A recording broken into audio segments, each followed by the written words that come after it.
नमस्कार शेतकरी बंधूंनो, agro express मराठीमध्ये तुम्हा सर्वांचं स्वागत आहे। आज आपण पाहणार आहोत कापूस लागवडीची योग्य आणि सुधारित पद्धत जी आपले उत्पादन वाढवून उत्पन्नही वाढवेल। कापूस लागवडीसाठी मध्यम ते भारी काळी सेंद्रिय घटकयुक्त जमीन उत्तम असते। पीएच मूल्य 6.0 ते 8.0 दरम्यान असावे। हवामान कोरडे आणि गरम असावे। पावसाचे प्रमाण 500 ते 750 मिमीपर्यंत असावे। उत्तम प्रतीची बीटी कापसाची बियाणे निवड करावी।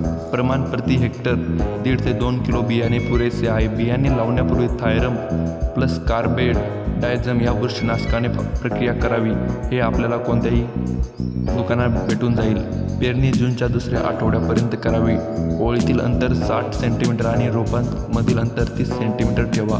ड्रीप सिंचन असल्यास उत्पादन जास्त मिळते।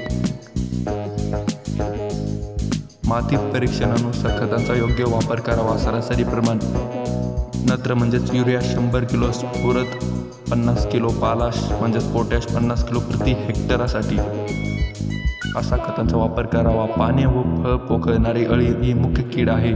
प्रभावी नियंत्रणासाठी फेरोमोन सापळे, निंबोळी अर्क तसेच शिफारसीनुसार रसायनांचा वापर करावा।